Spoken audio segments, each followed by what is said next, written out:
बुकवाईज with विशालमध्ये आपले स्वागत आहे. आज आपण एक अशा पुस्तकाबद्दल बोलणार आहोत जे केवळ एक पुस्तक नाही तर भारतीय योग आणि अध्यात्म परंपरेचा एक महत्त्वाचा आधारस्तंभ आहे. आपण नवनाथ कथासार या ग्रंथाचा सखोल अभ्यास करणार आहोत. हा ग्रंथ म्हणजे फक्त 9 महान योगींच्या कथा नाहीत. या कथा वाचताना असं वाटतं की आपण कोणत्या तरी अद्भुत दुनियेत आलो आहोत, जिथे चमत्कार घडतात, योगी आकाशात उडतात वगैरे. पण या सगळ्याच्या मागे एक खोल विचार दडलेला आहे. आपलं आजचं मिशन आहे या प्राचीन कथांमागे दडलेले आजच्या काळातही लागू होणारे विचार आणि इन्साइट्स शोधून काढणं. अगदी बरोबर. आणि तुम्ही जो मुद्दा मांडला तो खूप महत्त्वाचा आहे. त्याला अजून एक पदर आहे. नवनाथ कथासार या ग्रंथाचं वैशिष्ट्य हे आहे की तो केवळ धार्मिक किंवा तात्विक भाषेत अडकून राहत नाही. विचार करा, त्या काळात जेव्हा मोठमोठे ग्रंथ फक्त संस्कृतमध्ये होते आणि सामान्य माणसाला ते समजणं जवळजवळ अशक्य होतं, तेव्हा हा ग्रंथ लोकभाषेत लिहिला गेला. यातील कथांमधून नाथ संप्रदायाची तत्त्व अगदी सोप्या आणि रंजक पद्धतीने लोकांपर्यंत पोहोचवली आहेत. म्हणूनच महाराष्ट्र, कर्नाटक, आंध्र प्रदेश अशा अनेक राज्यांमध्ये ही परंपरा इतकी खोलवर रुजलेली दिसते. आणि तुम्ही चमत्कारांचा उल्लेख केलात. उदाहरणार्थ, एखादा योगी हवेत तरंगतो, हे वाचायला अद्भुत वाटतं, पण त्याचा खरा अर्थ काय? त्याचा अर्थ आहे की साधनेनं माणूस आपल्या शारीरिक मर्यादांच्या पलीकडे जाऊ शकतो. आपण सगळेच देहबुद्धीच्या गुरुत्वाकर्षणात अडकलेलो आहोत. योगी त्यातून मुक्त होतो. त्यामुळे या कथांमधले चमत्कार हे केवळ लक्ष वेधून घेण्यासाठी नाहीत, तर त्यामागे एक मोठा संदेश आहे. माणसाने आपल्या आत दडलेल्या अज्ञानाला दूर करून सत्याचा शोध कसा घ्यावा. इथेच तर खरी गंमत आहे. नवनाथ म्हणजे नक्की कोण? या परंपरेत 9 महान योगी आहेत, पण आपण आज सुरुवातीच्या आणि सर्वात महत्त्वाच्या काही नाथांवर लक्ष केंद्रित करणार आहोत. सुरुवात अर्थातच या परंपरेच्या उगमापासून होते. आदिनाथ म्हणजेच स्वतः शिव. हो, या परंपरेचा उगम स्वतः शिवापासून म्हणजेच आदिनाथांपासून होतो.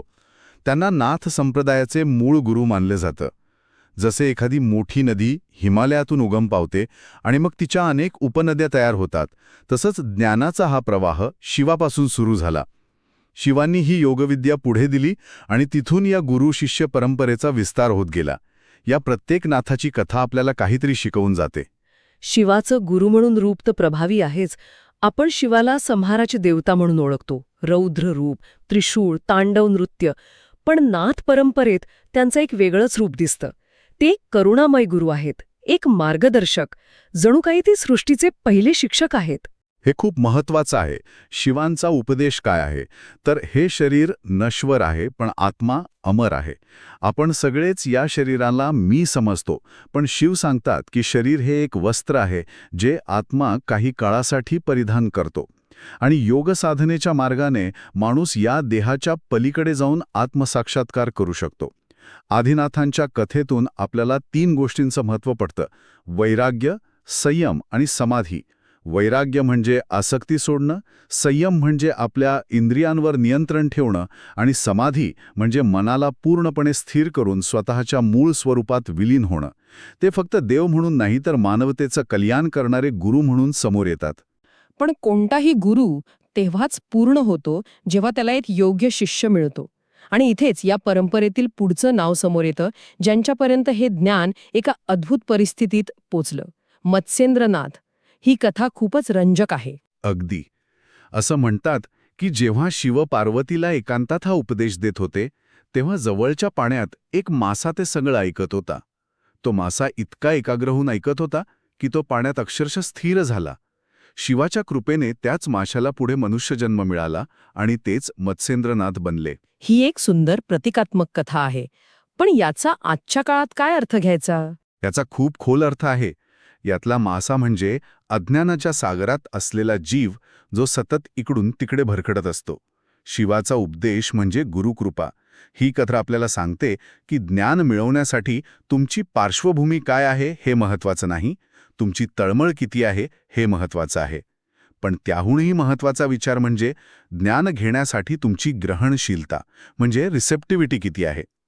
तो मासा काहीही न करता फक्त एकाग्रतेने ऐकत होता. आजच्या धावपळीच्या जगात आपण सतत बोलत असतो, व्यक्त होत असतो, माहितीचा भडीमार आपल्यावर होत असतो.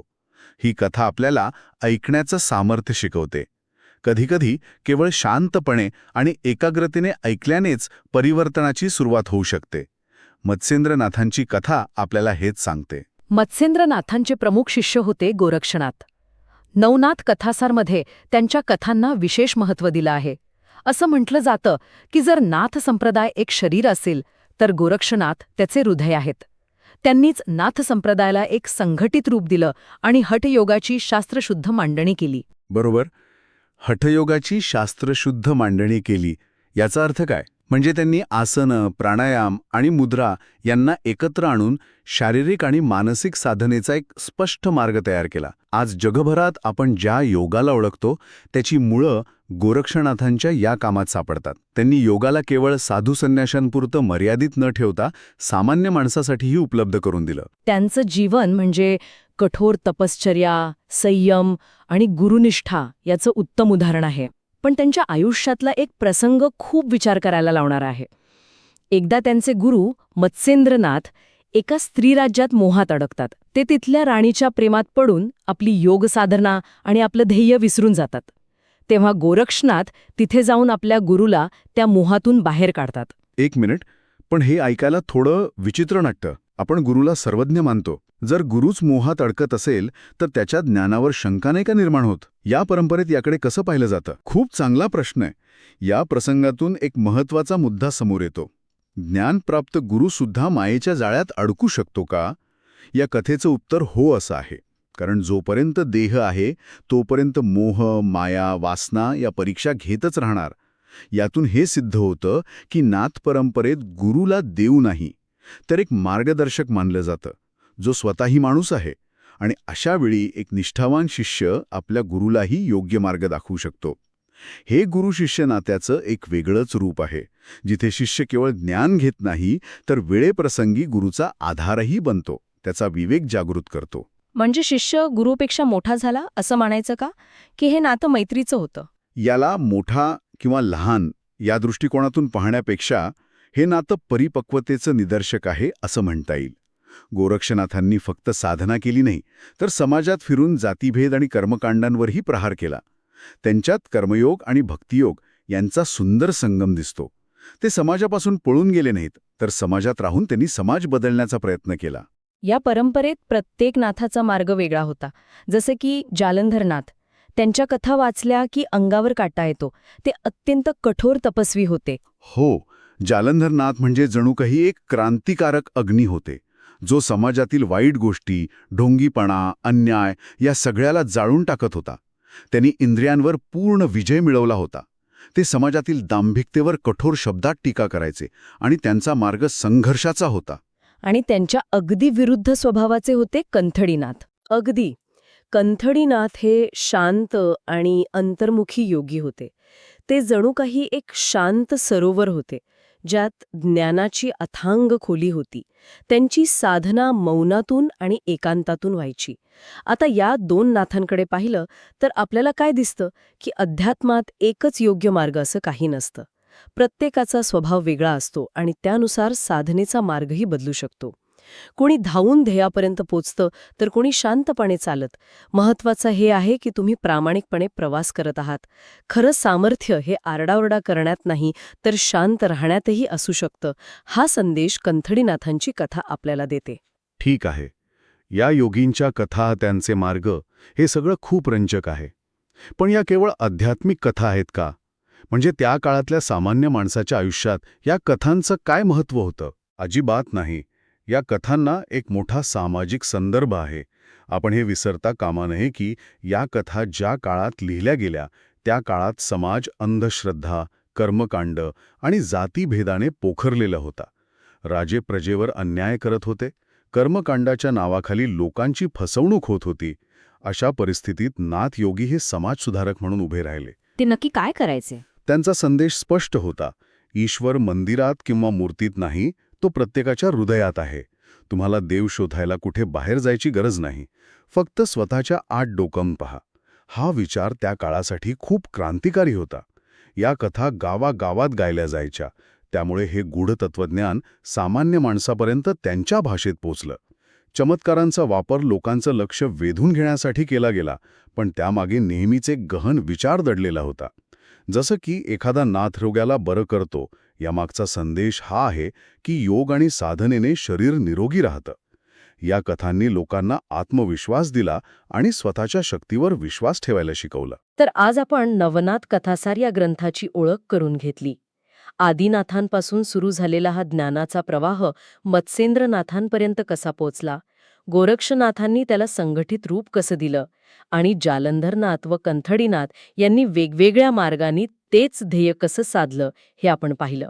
यातून एक गोष्ट स्पष्ट होते की या कथा जरी अद्भुत असल्या तरी त्या माणसाच्या आतल्या प्रवासाबद्दल बोलतात, आत्मशोधाच्या प्रवासाबद्दल. जाता जाता एक विचार करण्यासारखा प्रश्न. या कथांमध्ये नाथांकडे अफाट सिद्धी आणि शक्ती असते, ते काहीही करू शकतात. पण त्यांची खरी परीक्षा बाहेरच्या राक्षसांशी किंवा शत्रूंशी नसते, तर स्वतःच्या आतल्या मोह, क्रोध आणि वासनांशी असते. गोरक्षनाथांना आपल्या गुरुला मोहातून बाहेर काढावं लागतं. यावरून हे सिद्ध होतं की खरं युद्ध आपल्या आतच लढायचं असतं. बाहेरच्या जगात कितीही मोठे विजय मिळवले तरी जोपर्यंत स्वतःच्या मनावर विजय मिळवत नाही तोपर्यंत सगळं व्यर्थ आहे. बुकवाईज विथ विशाल ऐकणाऱ्या सर्वांचे आभार. जर तुम्हाला ही माहिती आवडली असेल तर नक्की लाईक, शेअर आणि सबस्क्राईब करा. आपण या ग्रंथाचा फक्त पहिला भाग पाहिला आहे. पुढच्या भागात आपण या पुस्तकाच्या दुसऱ्या भागावर चर्चा करू आणि उरलेल्या नाथांच्या म्हणजेच चरपटनाथ, नागनाथ, भर्तृहरीनाथ आणि रेवणनाथ यांच्या प्रेरणादायी कथा जाणून घेऊ. त्यांच्या कथांमध्ये आपल्याला खूप काही शिकायला मिळेल. नवनाथ कथासार वरील आपल्या चर्चेच्या या दुसऱ्या भागात आपण पुन्हा एकदा त्या गूढ आणि तितक्याच प्रभावी परंपरेत प्रवेश करत आहोत. हो, मागच्या भागात आपण पहिल्या 5 नाथांच्या अद्भुत कथा पाहिल्या. आदिनाथांपासून सुरू झालेला हा प्रवाह मत्स्येंद्रनाथ आणि गोरक्षनाथांसारख्या व्यक्तिमत्वांमुळे कसा विस्तारला हे आपण पाहिलं. आणि एक गोष्ट तर अगदी स्पष्ट झाली. हो, की या कथा केवळ चमत्कार आणि सिद्धींच्या वर्णनापुरत्या मर्यादित नाहीच. त्याच्यामागे एक गहन मानवी आणि आध्यात्मिक तत्वज्ञान आहे. आणि आज आपण त्याच परंपरेतील आणखी 4 महत्वाच्या स्तंभांवर लक्ष केंद्रित करणार आहोत. चरपटनाथ, नागनाथ, भर्तृहरीनाथ आणि रेवणनाथ. बरोबर. पण मला वाटतं फक्त त्यांच्या कथा सांगण्यापेक्षा त्या कथांच्या माध्यमातून नाथ परंपरेने समाजाला नेमकं काय दिलं हे समजून घेणं जास्त महत्वाचं आहे. अगदी योग्य मुद्दा. कारण या कथा म्हणजे केवळ इतिहासाची पानं नाहीत, तर त्या मानवी स्वभावाचा आणि अध्यात्माचा एक सखोल अभ्यास आहे. आज आपण 3 मुख्य प्रश्नांची उत्तरं शोधण्याचा प्रयत्न करू. 1.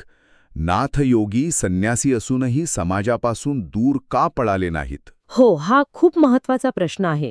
कारण सामान्यतः संन्यासी म्हटलं की आपल्या डोळ्यासमोर अशी व्यक्ती येते जी घरदार सोडून हिमालयात निघून गेली आहे. एक्झॅक्टली. पण नाथ संन्यासी लोकांमध्ये मिसळले.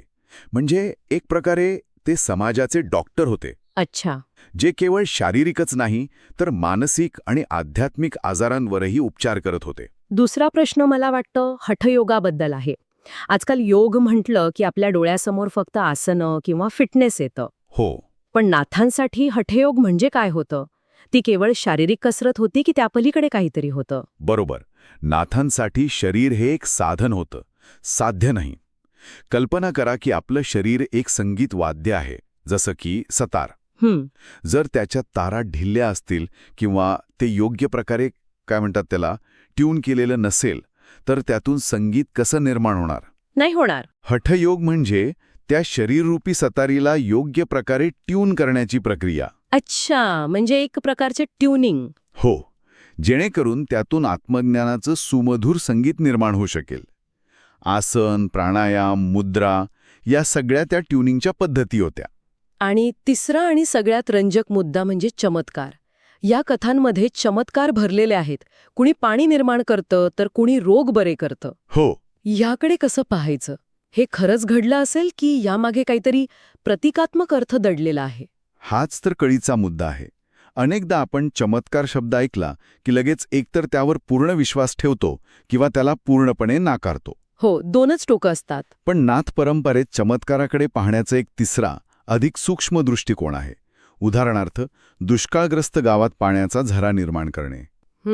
याचा वरवरचा अर्थ भौतिक पाण्याची निर्मिती हा आहे, पण त्याचा खोल अर्थ, निराश झालेल्या, जगण्याची उमेद हरवून बसलेल्या लोकांच्या मनात आशेचा, आत्मविश्वासाचा झरा निर्माण करणे हा आहे. वा, म्हणजे हा एक मानसिक आणि सामाजिक चमत्कार आहे. अगदी. एखाद्याचं कोळ बरे करणे म्हणजे केवळ त्वचेचा रोग बरा करणे नव्हे, तर समाजाने वाळीत टाकलेल्या, अस्पृश्य मानलेल्या व्यक्तीला पुन्हा सन्मानाने जगण्याची संधी देणे. त्याला सामाजिक प्रवाहात सामील करून घेणे. हो, हा खरा चमत्कार आहे. म्हणजे चमत्कार हे केवळ लक्ष वेधून घेण्यासाठी वापरलेली युक्ती नव्हती, तर ते एका मोठ्या सामाजिक आणि मानसिक बदलाचे प्रतीक होते. बरोबर. आज आपण ज्या 4 नाथांबद्दल बोलणार आहोत, त्यांच्या कथांमधून हे तिन्ही पैलू आपल्याला अधिक स्पष्टपणे दिसतील. प्रत्येकाची शैली वेगळी, पण ध्येय एकच. हो.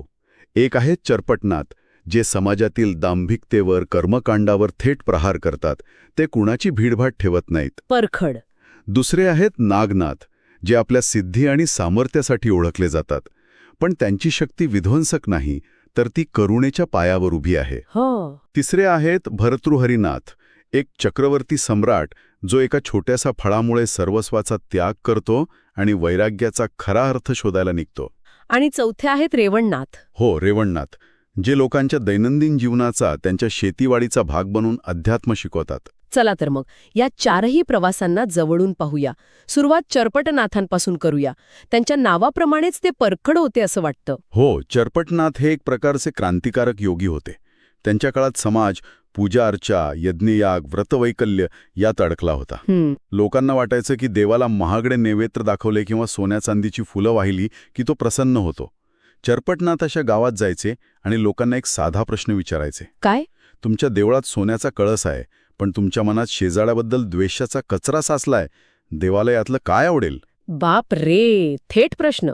म्हणजे त्यांनी योगाची व्याख्याच बदलून टाकली. हो. जिथे योग म्हणजे वैयक्तिक मोक्षाचं साधन मानलं जायचं, तिथे चरपटनाथांनी त्याला सामाजिक परिवर्तनाचं शस्त्र बनवलं. हे त्या काळात किती क्रांतिकारक असेल? खूपच क्रांतिकारक. कारण ते प्रस्थापित व्यवस्थेला धक्का देत होते. लोक सुरुवातीला त्यांची टिंगल करायचे, त्यांना वेड्यात काढायचे. का? कारण लोकांना बाह्य गोष्टी करणं सोपं वाटतं, मनातली शुद्धी करणं खूप कठीण आहे. बरोबर. पण चरपटनाथांच्या बोलण्यात इतकं सत्य आणि अनुभव होता की लोकांना ते पटायचं. त्यांनी सांगितलं की खरा योग म्हणजे डोळे मिटून गुहेत बसणं नाही, तर डोळे उघडे ठेवून समाजात वावरणं आणि चुकीच्या गोष्टींविरुद्ध आवाज उठवणं. त्यांचं जीवन म्हणजे कर्मयोगाचा एक आदर्श वस्तुपाठ आहे. चरपटनाथांनी मनातला कचरा साफ करण्यावर भर दिला. पण जर बाहेरच्या जगातच दुष्काळासारखं नैसर्गिक संकट उभं असेल, तर केवळ आंतरिक शुद्धी पुरेशी आहे का? नाही. इथेच कदाचित नागनाथांचं कार्य महत्वाचं ठरतं. अगदी बरोबर. तुम्ही दोन्ही परंपरेतला फरक अचूक ओळखला. चरपटनाथ हे वैचारिक शुद्धीवर काम करत होते, तर नागनाथ भौतिक संकटांवर. नागनाथांनी कठोर तप करून योगसिद्धी मिळवल्या होत्या, पण त्यांनी त्यांचा वापर कधीही स्वतःच्या प्रसिद्धीसाठी किंवा लोकांना घाबरवण्यासाठी केला नाही.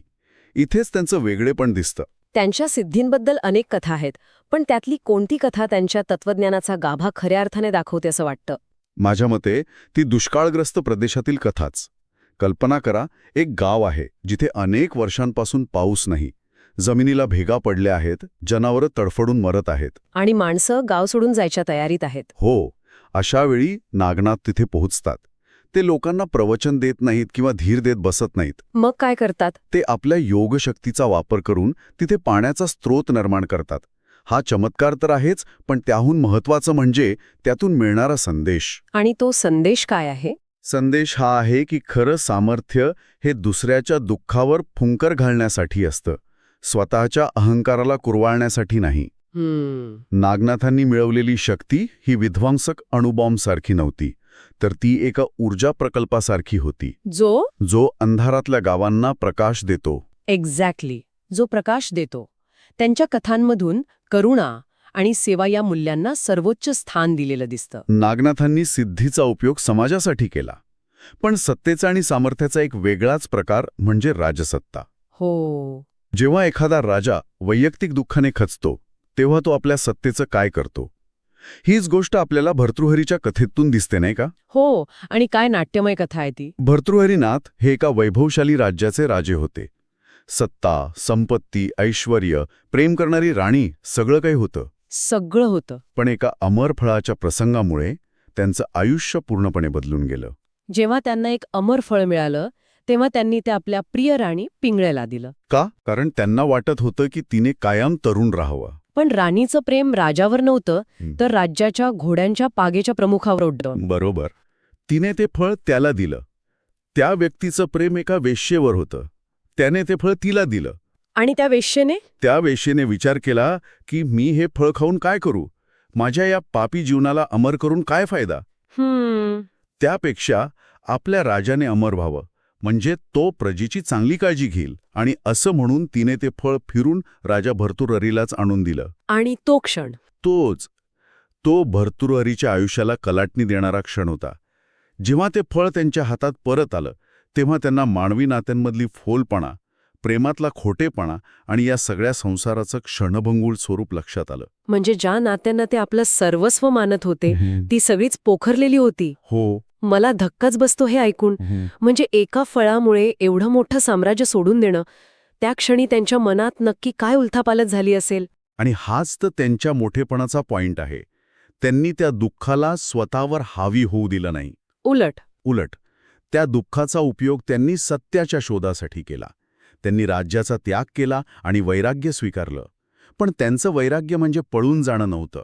मग काय होतं? ते म्हणतात वैराग्य म्हणजे संसाराचा तिरस्कार करणे नव्हे, तर संसारात राहून त्यातील आसक्तीचा त्याग करणे. जसं कमळाचं पान. बरोबर. जसं कमळाचं पान चिखलात आणि पाण्यात राहूनही कोरडं राहतं, तसं संसारातल्या सुखदुःखांमध्ये राहूनही मनाने अलिप्त राहणं हे खरं वैराग्य. पण हे ऐकायला खूप आदर्शवादी वाटतं. आजच्या काळात जिथे आपल्याला प्रत्येक गोष्टीला चिकटून राहायला शिकवलं जातं, नोकरी, नाती, सोशल मीडिया स्टेटस, तिथे हे अलिप्त राहणं खरोखर शक्य आहे का? प्रश्न खूप महत्वाचा आहे. भर्तृहरी असं म्हणत नाहीत की तुम्ही जबाबदाऱ्या सोडून द्या. ते म्हणतात आसक्ती सोडा. म्हणजे तुमचं काम तुम्ही 100% प्रामाणिकपणे करा, पण त्याच्या फळाची अपेक्षा किंवा भीती बाळगू नका. यश मिळालं तर हुरळून जाऊ नका आणि अपयश आलं तर खचून जाऊ नका. ही एक साधना आहे. हो, आणि ती कठीण आहे, पण अशक्य नाही. भर्तृहरींनी राजमहालातून थेट जंगलाचा रस्ता धरला, एका टोकाकडून दुसऱ्या टोकाकडे. पण मला वाटतं सगळ्यांनाच हा मार्ग शक्य नसतो. नाही. मग सामान्य माणसाने अध्यात्म कसं जोपासावं, याचं उत्तर कदाचित रेवणनाथांच्या कथेत मिळतं. अगदी. रेवणनाथ हे लोकांचे योगी होते. ते जमिनीवर पाय घट्ट रोवून उभे होते. म्हणूनच ते महाराष्ट्र आणि कर्नाटकात इतके लोकप्रिय झाले. त्यांच्या कथांमध्ये राजवाडे किंवा हिमालयातल्या गुहा नाहीत, तर शेतं, जनावरं, पाऊस, पाणी आणि दुष्काळ या गोष्टी आहेत. ते लोकांमध्येच राहिले. हो, ते शेतकऱ्यांमध्ये जाऊन बसायचे, त्यांच्या समस्या ऐकायचे. आणि त्यांचे चमत्कारही मग याच गोष्टींशी निगडीत आहेत. पाऊस पाडणे किंवा पिकांचं रक्षण करणे. हो, कारण त्यांचं अध्यात्म लोकांच्या जगण्याशी जोडलेलं होतं. कल्पना करा की एका गावात टोळधाड येते आणि उभं पीक नष्ट होण्याच्या मार्गावर आहे. शेतकरी हवालदिल झाले आहेत. अशा वेळी रेवणनाथ तिथे जाऊन फक्त मंत्र देत नाहीत, तर ते आपल्या सिद्धीचा उपयोग करून त्या पिकाचं रक्षण करतात. यातून ते 2 गोष्टी सांगतात. कोणत्या? एक, निसर्गावर मात करण्याची शक्ती माणसात आहे. आणि दुसरं, अध्यात्म आणि पोटापाण्याचा प्रश्न या 2 वेगळ्या गोष्टी नाहीत. तुमचं पोट भरलेलं असेल तरच तुम्हाला परमेश्वराचं नाव घ्यायला सुचेल. अगदी. याच कारणामुळे त्यांच्या कथा ओव्यांमधून आणि लोकगीतांमधून इतक्या पसरल्या असतील, कारण त्या थेट त्यांच्या अनुभवाच्या होत्या. बरोबर आहे. रेवणनाथांनी हे दाखवून दिलं की योगी होण्यासाठी घरदार सोडून जंगलात जायची गरज नाही. तुमचं स्वयंपाकघर हीच तुमची प्रयोगशाळा असू शकते. आणि तुमचं शेत हेच तुमचं तपोवन असू शकतं. आपलं काम प्रामाणिकपणे आणि निष्ठेने करणं हाच सर्वात मोठा योग आहे. या 4ही नाथांच्या कथा ऐकल्यावर एक गोष्ट लक्षात येते की प्रत्येकाचा मार्ग वेगळा असला तरी त्या सगळ्यांच्या मुळाशी हठयोगाने शरीर आणि मनावर मिळवलेली पकड आहे. हो, आणि पुन्हा एकदा स्पष्ट करतो, ही पकड शरीर प्रदर्शन करण्यासाठी नाही, तर आत्मज्ञानासाठी आहे. शरीर हे आत्मसाधनेचं एक महत्त्वाचं साधन आहे. त्याचा तिरस्कार करू नका, असं नाथ सांगतात. बरोबर. आजारी किंवा कमजोर शरीराने तुम्ही ना संसार नीट करू शकता ना परमार्थ. त्यामुळे शरीर निरोगी आणि मजबूत ठेवणं हे पहिलं कर्तव्य आहे. आणि आसन, प्राणायाम, ध्यान या सगळ्याचा अंतिम उद्देश आत्मज्ञान मिळवणे हाच आहे.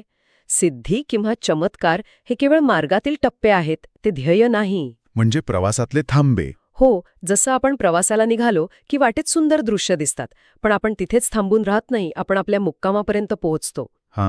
त्याचप्रमाणे सिद्धी हे वाटेतले सुंदर थांबे आहेत, पण आत्मज्ञान हे अंतिम ध्येय आहे. तर आज आपण चरपटनाथांची आंतरिक शुद्धीची शिकवण पाहिली, नागनाथांच्या सामर्थ्यामागील करुणा जाणली, भर्तृहरीनाथांकडून आसक्ती त्यागाचा अर्थ समजून घेतला आणि रेवणनाथांकडून दैनंदिन जीवनातील अध्यात्म पाहिलं. हो. चारही जण समाजाच्या वेगवेगळ्या स्तरांवर काम करत होते, पण त्यांचा उद्देश एकच होता: माणसाला त्याच्या दुःखातून बाहेर काढून त्याच्या खऱ्या स्वरूपाची ओळख करून देणे. आणि या सगळ्या कथांमधून एक महत्वाचा प्रश्न उभा राहतो. कोणता? आजच्या काळात जिथे बाह्य दिखाव्याला आणि भौतिक यशाला सर्वस्व मानले जाते, जिथे सोशल मीडियावर किती लाईक्स मिळतात यावरून माणसाची किंमत ठरते, तिथे चरपटनाथांनी सांगितलेली मनाची शुद्धी किंवा भर्तृहरीने अनुभवलेले आसक्तीविरहित जीवन यांचे महत्त्व काय असू शकते? हे खरोखरच विचार करण्यासारखे आहे. आणि जर आपल्याला हे सखोल विश्लेषण आवडले असेल तर बुक वाईज विथ विशालला लाईक, शेअर आणि सबस्क्राईब करायला विसरू नका. पुढच्या वेळी आपण या पुस्तकाच्या शेवटच्या भागावर चर्चा सुरू करू. नवनाथ कथासारवरील आपल्या चर्चेच्या या तिसऱ्या आणि अंतिम भागात सगळ्यांचं स्वागत. पहिल्या 2 भागांमध्ये आपण नवनाथांच्या त्या अद्भुत कथा पाहिल्या, त्यांची तपश्चर्या, त्यांचे चमत्कार, त्यांचे प्रवास. म्हणजे खरं सांगायचं तर तो सगळा एक पृष्ठभाग होता. आज आपण त्या कथांच्या समुद्रात जरा खोलवर उतरणार आहोत. त्यामागचं तत्वज्ञान काय आहे, या कथांचा खरा अर्थ काय, आणि सगळ्यात महत्त्वाचं म्हणजे शेकडो वर्षापूर्वीच्या ह्या गोष्टी आजच्या काळात आपल्या आयुष्याला कशा भिडतात. हा शेवटचा भाग म्हणजे मला वाटतं ह्या संपूर्ण परंपरेच्या आत्म्याला स्पर्श करण्याचा एक प्रयत्न आहे. मला वाटतं आपण सुरुवात तिथूनच करूया, जिथे या परंपरेचा मूळोपाया आहे. आपले सगळे स्रोत एका गोष्टीवर खूप भर देतात, ती म्हणजे अनुभव हेच खरं ज्ञान. आपण नेहमी ऐकतो की ज्ञान पुस्तकातून मिळतं, पण नाथ परंपरा हे साफ नाकारते. हे इतकं क्रांतिकारी का वाटतं? कारण ही गोष्ट थेट प्रस्थापित व्यवस्थेवरच एक प्रकारे हल्ला करते. त्या काळात ज्ञान म्हणजे काय होतं तर वेद, शास्त्र, ग्रंथ आणि हे सगळं संस्कृतमध्ये होतं, जे फक्त काही ठराविक वर्गाच्याच हातात होतं. नाथ परंपरेने सांगितलं की खरं ज्ञान त्या पानांवर नाहीये, ते तुमच्या आत आहे. ते दुसऱ्याच्या शब्दांतून नाही तर तुमच्या स्वतःच्या अनुभवातून येतं. अच्छा. याचं सगळ्यात सोपं उदाहरण म्हणजे पोहण्याचं. आपण पोहण्यावर जगातली सगळी पुस्तकं वाचू शकतो, उत्तम प्रशिक्षकांचे व्हिडिओ पाहू शकतो, पण जोपर्यंत स्वतः पाण्यात उतरून हातपाय मारत नाही तोपर्यंत आपल्याला पोहता येणार नाही. बरोबर. अध्यात्म हे असं प्रत्यक्ष अनुभवायचं शास्त्र आहे, केवळ वाचायचं किंवा ऐकायचं नाही. नाथ म्हणतात स्वानुभव हेच अंतिम प्रमाण आहे, बाकी सगळं उसणं आहे. आणि याचमुळे कथांमध्ये आपल्याला सतत दिसतं की मोठे मोठे पंडित, विद्वान ते नाथांच्या या साध्या ज्ञानाची चेष्टा करतात, पण वादविवादात नेहमी तेच हरतात. म्हणजे हा केवळ ज्ञानाचा नाही तर ज्ञानाचा पद्धतीचा संघर्ष होता. अगदी बरोबर. हा दृष्टिकोनाचा संघर्ष आहे. पंडित म्हणतात अमक्या ग्रंथात असं लिहिलं आहे, नाथ म्हणतात माझा अनुभव काय आहे. यातूनच नाथ परंपरेचा तो एक बंडखोर स्वभाव दिसतो. ते पोपटपंचीला महत्त्व देत नाहीत. त्यांच्यासाठी सत्य हे अनुभवावर टिकलेलं आहे. जर एखादी गोष्ट तुमच्या अनुभवाला येत नसेल तर ती तुमच्यासाठी सत्य नाही, मग ती कितीही मोठ्या ग्रंथात लिहिलेली असो. हा त्यांचा साधा, सरळ आणि अत्यंत प्रामाणिक दृष्टिकोन आहे. पण हा स्वानुभवाचा मार्ग तो सोपा नक्कीच नसेल. एकट्याने ह्या मार्गावर चालणं तर जवळजवळ अशक्यच वाटतं. आणि मला वाटतं इथेच गुरुशिष्य परंपरेचं महत्त्व समोर येतं.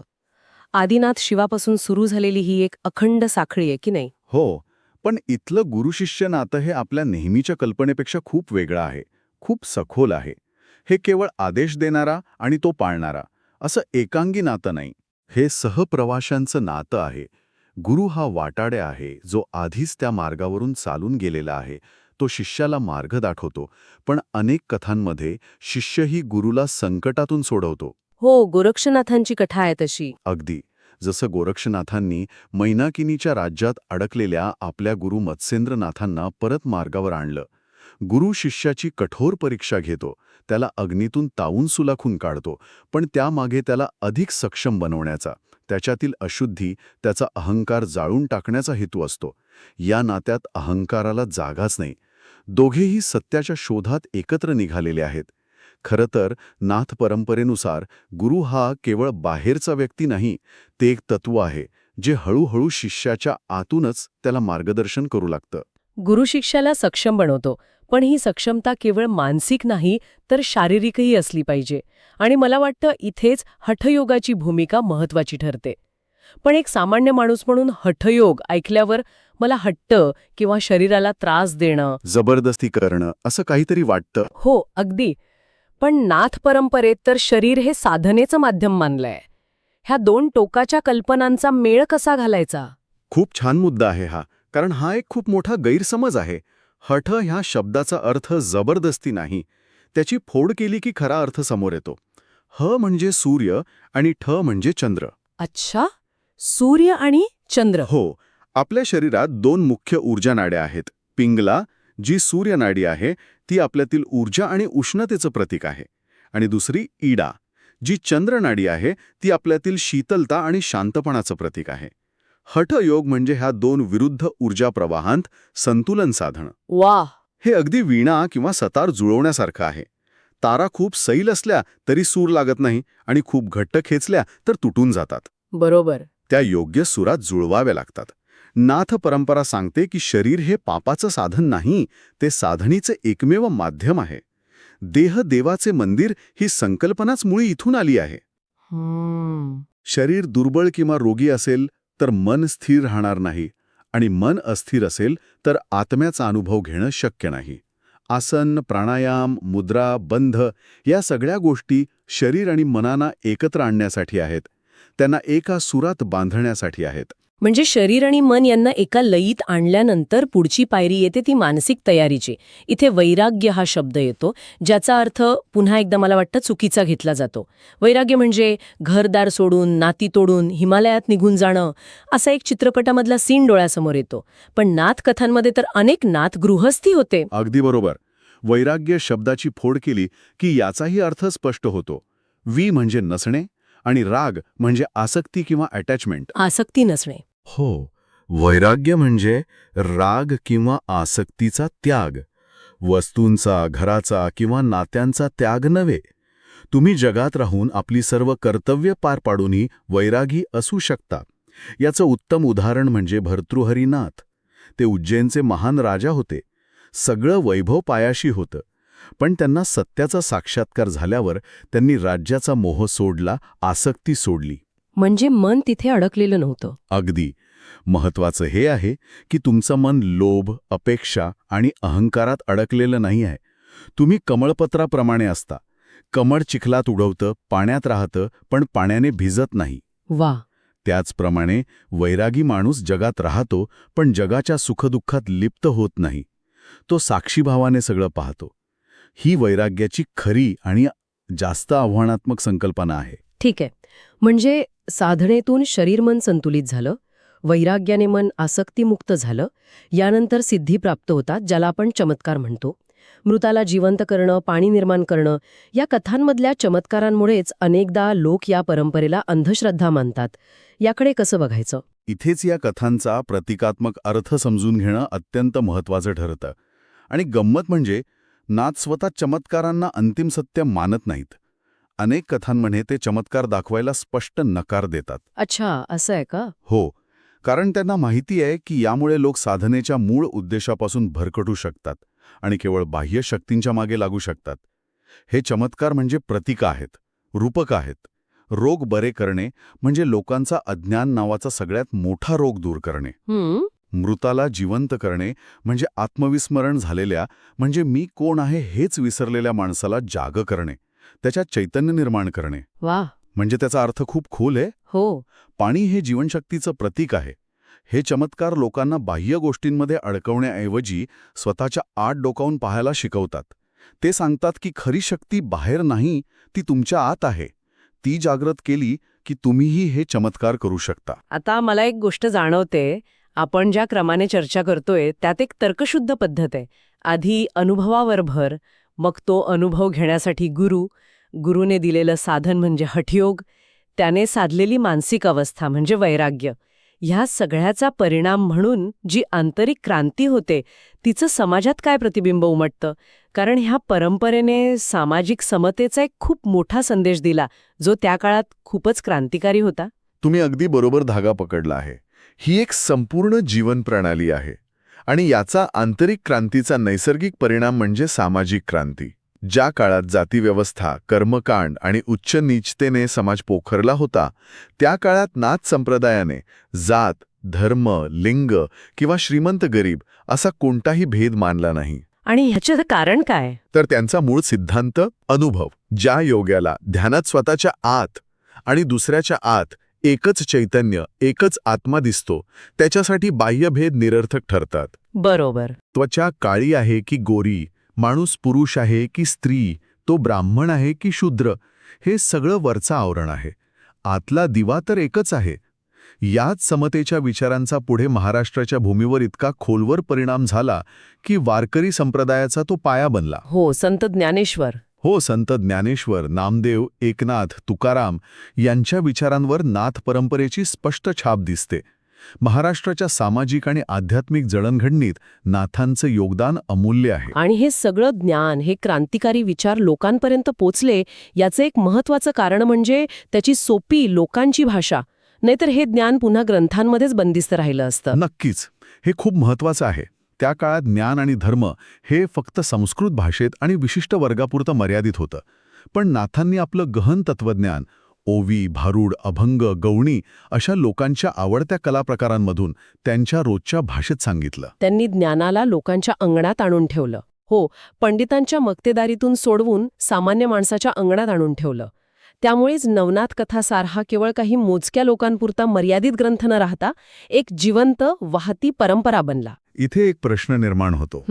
नाथ परंपरा योग, ध्यान म्हणजे ज्ञानमार्गावर भर देते आणि वारकरी किंवा भक्ती परंपरा नामस्मरणावर, प्रेमावर. मग या दोन्हींमध्ये काय नातं आहे? हे दोन वेगळे मार्ग आहेत का? वरवर पाहता ते वेगळे वाटू शकतात, पण त्यांचं अंतिम ध्येय एकच आहे: आत्मसाक्षात्कार किंवा ईश्वरप्राप्ती. नाथ परंपरेने साधनेला एक बौद्धिक आणि शारीरिक आधार दिला, एक शास्त्रीय चौकट दिली. त्याला आपण ज्ञानमार्ग म्हणू शकतो. तर भक्ती परंपरेने त्याला भावनिक आणि प्रेमळ रूप दिलं, त्याला प्रेममार्ग म्हणूया.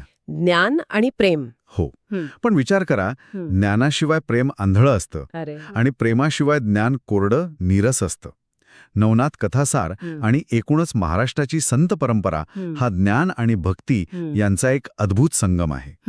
म्हणूनच संत ज्ञानेश्वर स्वतःला अभिमानाने नाथपंथी म्हणता होता. हो, ज्ञानेश्वरीत उल्लेख आहे. हो, ज्ञानेश्वरीच्या शेवटी गुरुपरंपरा सांगतात आणि त्याचवेळी ते विठ्ठलाचे निस्सीम भक्तही आहेत.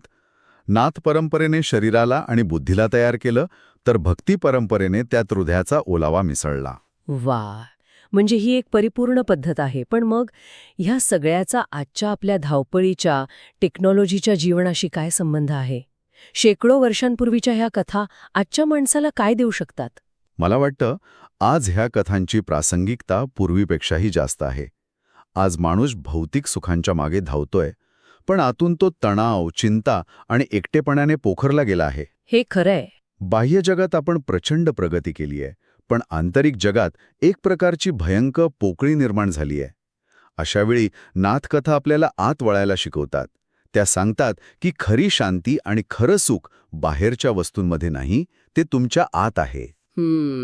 हठयोग आपल्याला शरीर आणि मनाचं संतुलन साधायला शिकवतो, जे आजच्या स्ट्रेसफुल जीवनात अत्यंत आवश्यक आहे.